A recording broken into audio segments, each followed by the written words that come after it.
मीरा के पास जो ठाकुर जी की मूर्ति थी वो खुद लाई थी कि ऐसे ही आ गई थी?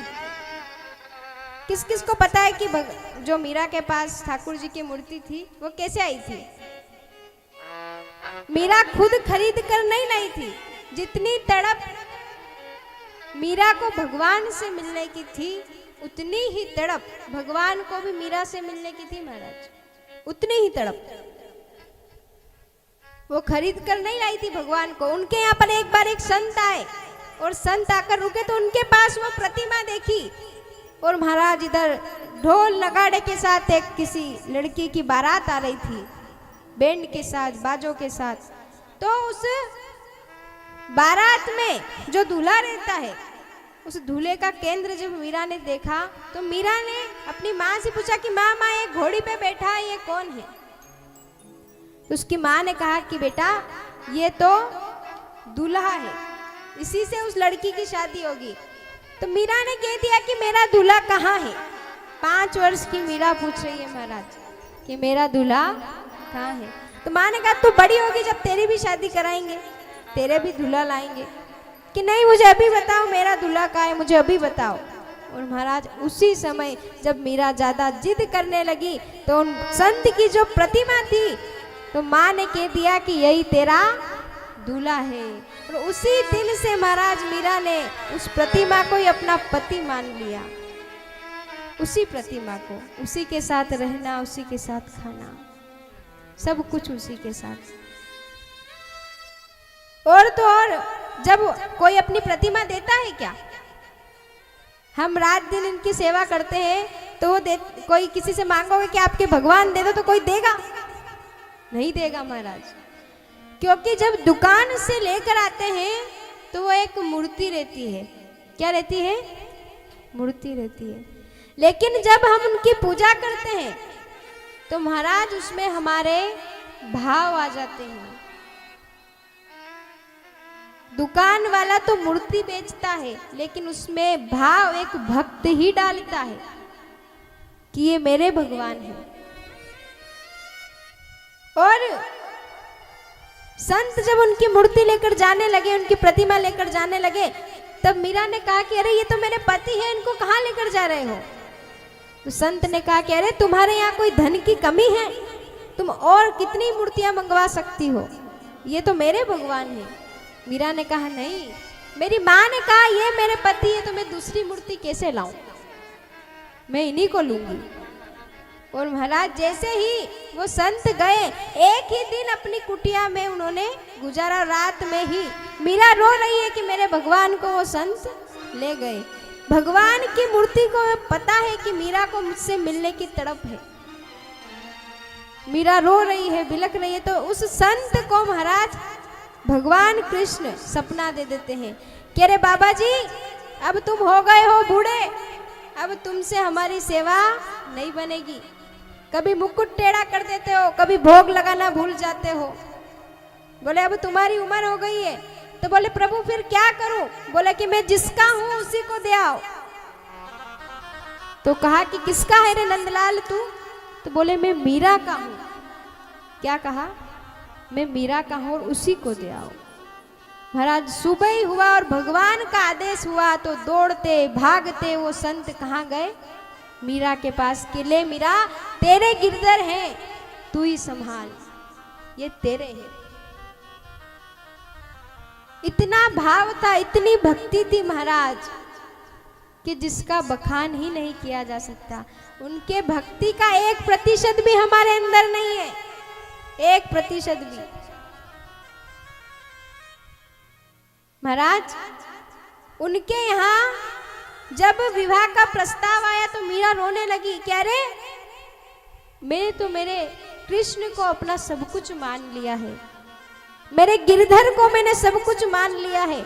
अपनी माँ से कहने लगी, माँ ने तो मजाक में किया, बोला था कि ये तेरी जो ये मूर्ति यही तेरा पति है, लेकिन उन्होंने तो सच मान लिया कि मेरे जीवन में अब यही है। और महाराज माँ से कहने लगी मीरा की माँ, अपने घराने में हम राजपूत हैं, एक बार किसी का विवाह हो जाता है तो क्या दूसरी बार बेटी ब्याही जाती है? माँ ने कहा मीरा तू ये क्या कह रही है, वो एक मूर्ति है, बोले नहीं, वो मेरे पति हैं, वो मुझसे बात करते हैं, मैं उनके साथ भोजन करती हूँ। भाव जाग गया महाराज, और वही भाव जागना जरूरी है, भाव के बिना कुछ नहीं है।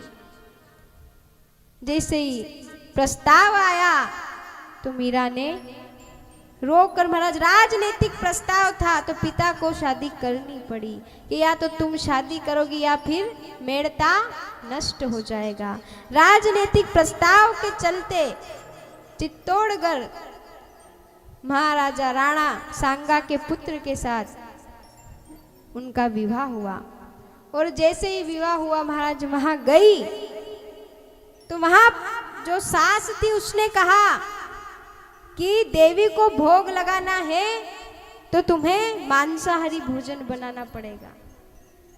मीरा ने मना कर दिया कि नहीं, मैं नहीं बनाऊंगी। उन्होंने कहा कि ये कैसी बहू आई है, कल आई है और आज कह रही है हमारी बात नहीं मान रही है।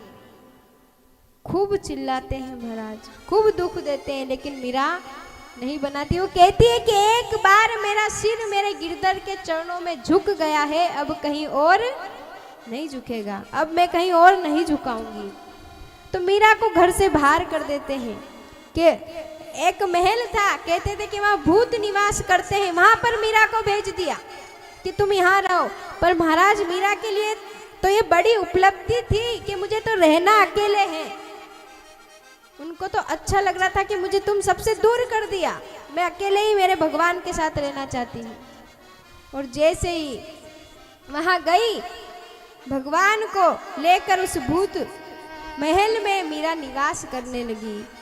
एक तारा बजाकर महाराज भगवान को रिझाती, भगवान के सामने गाती, संतों के संग नाचती।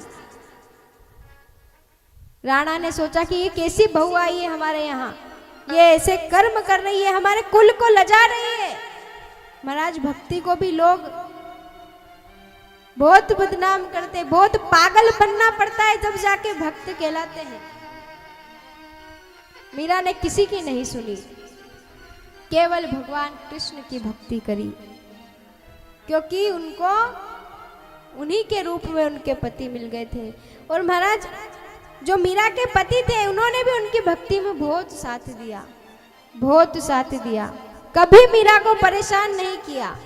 और जब वो युद्ध पे गए तो महाराज घायल होकर आए, उनकी मृत्यु निकट थी, तो मीरा को बस एक ही बात कही कि मीरा तू वाकई में गिरधर की है और तू गिरधर की ही रहेगी। मीरा के पति ने कभी भी मीरा को स्पर्श नहीं करा महाराज, कभी नहीं। उन्होंने कहा मेरी आखिरी इच्छा है कि तू मुझे एक बार नृत्य करके दिखा दे। और महाराज मीरा अपने पति के लिए एक बार उनको नाच कर उन्होंने दिखाया, नृत्य करके दिखाया। और बहुत कष्ट मिले, लेकिन उन कष्टों को